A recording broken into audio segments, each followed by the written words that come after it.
Hi, I'm Lou, another episode of My Car Story. We're here at Rosemont, Illinois at the World of Wheels. I'm here with Steve Brody. Steve Brody, but people call you Brody. Just call me Brody. Just call you Brody. And at the World of Wheels, you're in like the top 8 here or something. Yeah, What's well, happening? I'm in the top 3 for restored class. Okay. We travel the circuit, and I'm fortunate enough to get into the top 3 to see if we can take all the gold. Let me grab the camera. What did you bring here today? I brought my 64 GTO Convertible, tri-power 390 gear with metallic brakes, heavy-duty cooling. And this isn't just your regular 64 GTO. Well, first of all, if there is such a thing as a regular 64 GTO Convertible, but let's take a look at it. Sure. This car, come on back, the judging for this is on a 1,000-point scale. How did this car rate? In a show up here they had in November, it got 997 out of 1,000 and best Pontiac in the show. Wow. So come on over. Yeah. So all of those people who might be Pontiac fans, this is basically how it came. It's from 64. As close as I this could- is yeah, 64. 64, as close as I could get it with going on internet and books and magazines and talking to people. This is as close as I could make it. And let's just, first of all, I mean, you know, black car, black interior, black top, fantastic. And that's the way, that triple black, and that's the way it actually came? Yeah, pretty rare to have a triple black car. Wow. Let's open up the... Sure. Let's not, and unfortunately today, this car starts, but we can't start it only because of the fact that it's one of the... inside.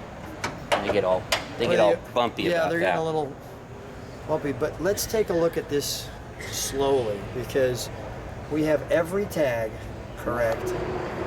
Yeah, on this as car. best I can come up with, yeah. And just so people can kind of grasp of what we're talking about, and I'll share with them what I'm talking about.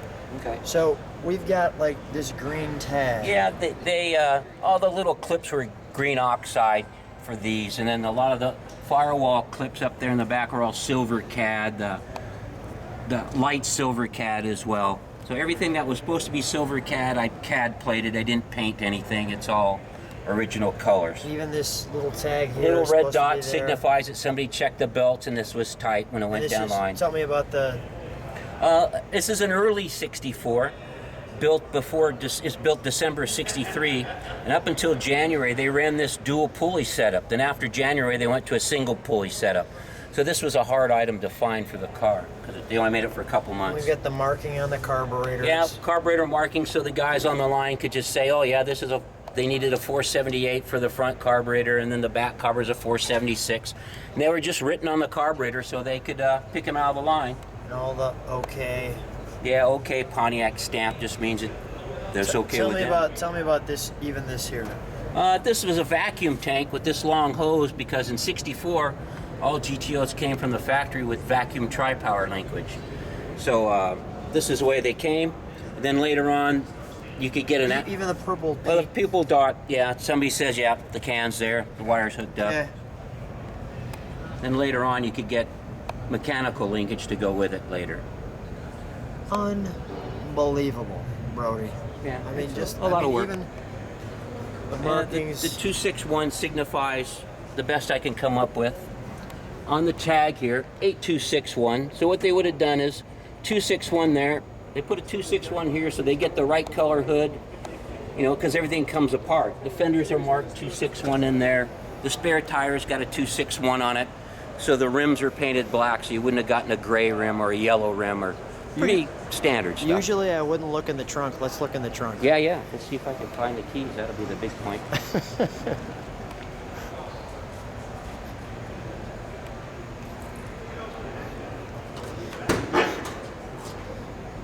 And there's the 261 on the tire. Yeah. Reel out trunk light. These are pretty cool. You could take this and reel it out about 20 feet and you could change your flat tire. Yeah, it just comes out, big spool. So you could set it on the side of the road. Battery's hooked up, that comes on. That was a pretty cool feature back then. Yeah, pretty neat. Pontiac's the only one that kind of had that. Let's shut the trunk.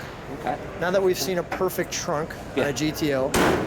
And Brody, one of the things I love about My Car Story is that it's really kind of a historical significance of cars. And sure, when you get to see a car like this, it really just takes it a whole nother notch and a holdout glove. Tell me about even like the taillight configuration in that time frame. And same thing in 63 like the alternator. In early 63, they had the reflectors in the inside. There's one there and then one on the other side. And what they came up with there after January or so, they start putting it in the middle, so they only had to make one taillight lens instead of making a left and a right. Okay. So that was their thinking on that. And this opens up. Yeah, this is for the fuel. Okay. And that closes up. And yeah, it just hides. And no gas tank behind the plate there. Let's open the interior. Sure. Love the convertible top. Few options, not many. It has a tilt wheel. It's got an e-brake light that lights up, and AM radio. Where does that light up? Right here. This, when you put on the e-brake, if you step on the e-brake, this little light flashes red. Okay, all right. The ignition. Yeah. Factory tack, factory gauges, all restored. Everything is restored the best I could do. Well, it's not only the best you can do, but quite honestly, I mean, Pontiac themselves and the judges have said, you know, yeah, the Pontiac people is what I mean, have basically said this car is absolutely right where it needs to be. Yeah. It's just amazing. All the top bows have all been taken apart and powder coated. All the convertible top mechanisms all work. Everything works. There's the... It's all been restored and redone. Amazing. Probably a little nicer. Is there something under here on the tags or something? No, okay. not on that one. Okay. And this is the four prong yeah, wheel. Yeah, this is a 1 year only wheel as well. 64 only, and that was it. They're pretty pricey to find nowadays. Kind of what the driver in 64 gets to look at. Yeah. And just the tag there in the door, like so. Let's let me just see. Okay, let's shut that door. Is there any tags on the side I need to see? Nope. That's okay. No, that 67 and later had those GM tag things. This is... want to take G2. I want to get a shot. Let's shut the hood if you would, please. Sure. Got the tags there, or the scoops. Kind of scoops, yeah, the faux scoops. Let me get a shot of the car from the side. Sure. Just an overall shot of the car. Pretty straight for a black car. Real straight. Brody, you're a pretty humble guy. Good car. Stand right next to it if you would. Yeah. Brody, what were some of the difficult parts when you're putting this car together? Like I said, that alternator was a tough find because they only made it for a few months.